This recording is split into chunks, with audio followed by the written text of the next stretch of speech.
one of the largest, is the seventh largest country in Europe by area, and the population here is more than 81 million at this point. 81 million. So one of the largest population Germany. of any country in the area. So Deutschland. the official language is German. So they speak Deutsch here. Deutsch. Okay, so German is actually very similar to English in the roots.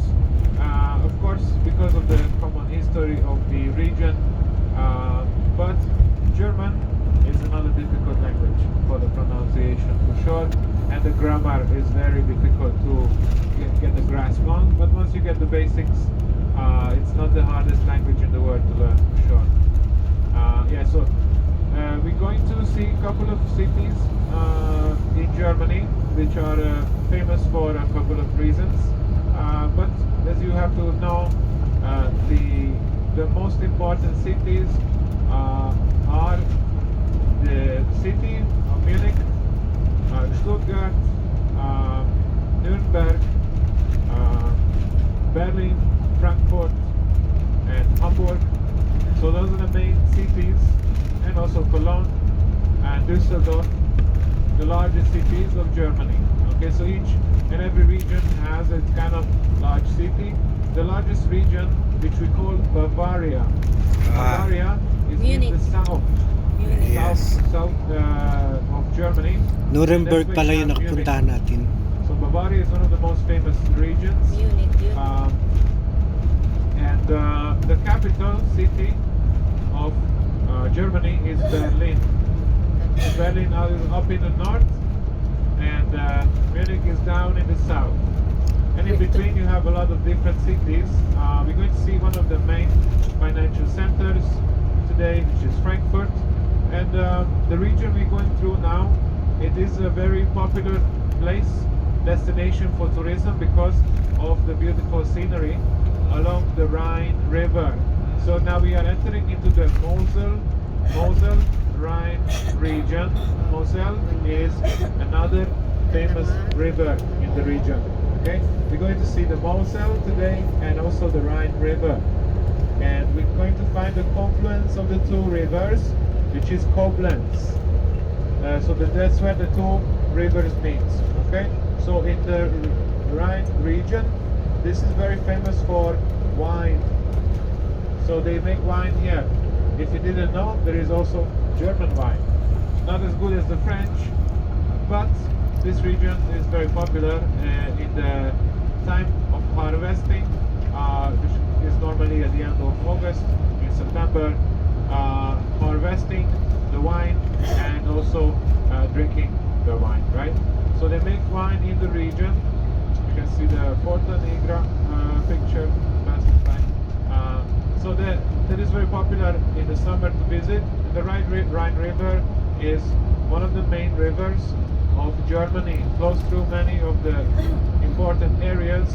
Also tomorrow we're going to see it, going to the city of Bonn and Cologne, because Bonn and also Cologne is built on the banks of the river Rhine. Okay, so Rhine River we're going to see a couple of times for sure. Yeah, so the city of Trier is also located in this valley next to the river. Very beautiful, lovely town. And this is Sunday, so most of the locals are still asleep when we get there. So there's not many people on the streets, especially not in the city center. So because, as I already mentioned, in Germany, by law, no stores are open. Only like traffic, like small shop, like convenience store or whatever you can call it here. I like small shop selling booze and stuff like that, but no big supermarkets and no shopping malls open. Even if a shopping mall is open, normally only the cinema and some restaurants are opening there. But yeah, so restaurants and bars are open, but they normally open late. So in the morning there is not much open. By the time we get to Koblenz, of course, you'll see that they're opening up the restaurants. So normally the locals, the Germans, like to spend the Sunday, maybe just staying home and cooking with the family. Also, you will see some people going to church. There is many churches along the main square, so different types of churches. So not only you Here have the around. churchgoers, there is Catholic church there, Protestant church there, and so on. So everyone finds their own church. So Sunday is for the church, basically. So back in the old days, Sunday used to be the same in most of European countries. People don't work on Sundays, only go and to the church and then stay home and cook something and stay together with the family. But now also you have many restaurants, so the locals, a lot of them would like to go with the car to some of the nice spots, like going to Koblenz. That's where they would spend a nice lunch, walking along the river, maybe taking a cruise and so on. So it's a very relaxed way of life. So in Germany, people have a good standard of living. They are not as rich as the Luxembourg neighbors, but the quality of life, I would say, in general, is very good. In Germany, you have also free education, free university, okay? Means for everyone. So even if you are not a German citizen, you can get free education here, okay?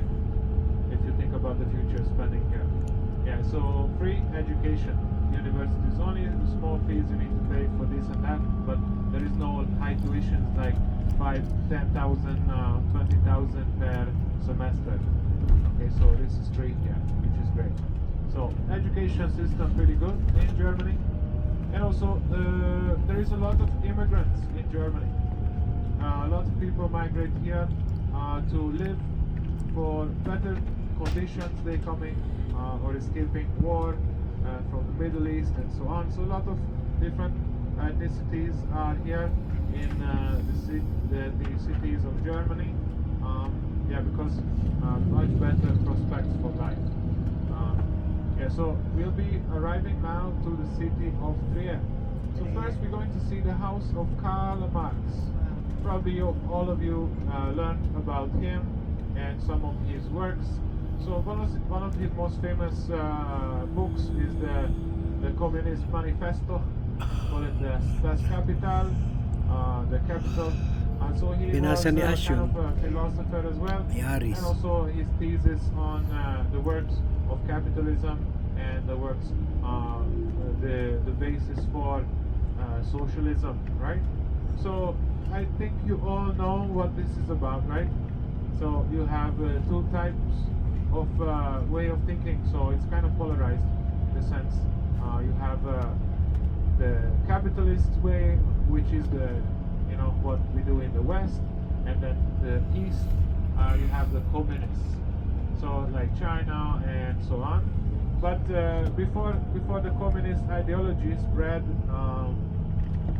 there was no such thing as communism. But communism basically even survives today, but mostly it's not really representing his ideology actually, but been kind of twisted and applied in a different way. So as you know, also in the time of the Bolsheviks in Russia, in the time of the Second World War, and after the Soviet Union was also based on the ideals and ideology of this so-called communism.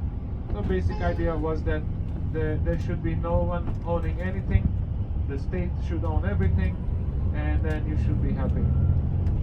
But pretty much the same thing going on now in the West, because everyone's going broke, and then the state will buy up your house and all.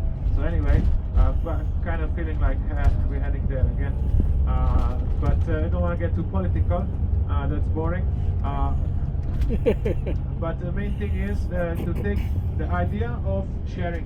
So socialism is supposed to be the idea that everyone should have equal things. But life is not so easy, right? Not black and white. So it's like this: you work hard, you get stuff. You don't do nothing, you get nothing. That's life. And yeah, you can try forcing people into one system or the other. But basically, the idea would be that's my idea. So okay, whatever we have, we use, and whatever we don't need, we share, and that's it. Well, communists wanted to do that, but you cannot force everyone to, implement something they don't agree with. Okay, so more or less democracy would be better, but democracy doesn't work also because majority will force you to do things you don't want, or even So that's how communism comes from, the ideology based on the works of Karl Marx, and because of that, he's kind of infamous. Some people hate him, some people love him, but to be honest, he was just another guy who had some good and bad ideas. And then later, it's like the Bible as well. It's a great book, but some people interpret it wrong, and then you get some wars and etc. So it's the same thing goes with his ideology between capitalism and socialist systems, and then at the end of the day, that's what we get. So Karl Marx used to live here in this house, which we're going to see. So they did not own the whole apartment. Now it's one building as a dedicated to his life's work as a museum. And in this museum, there is a lot of things that he wrote, some of his works, and some the things that personally connects to his family's history. He was kind of coming from a middle class family, and also had kind of relatives. He's related to Jewish family, and I believe his father was quite well established. They had enough money, but in Germany at that time, the politics was very unstable. So actually, the thing was, in the life of Karl Marx, he actually had to leave Germany because his ideology was very dangerous for the status quo. So back then you had the German Empire, right? So the emperor did not like his ideology, so you kind of had no free speech, and he was actually kind of had to make the choice to escape from Germany. So actually lived in London. So he moved to London, and that's where he lived. And so he kind of was exiled because, like today, we don't really know about this much, but there is freedom of kind of speech, and you can post what you want on the internet, right? Of course.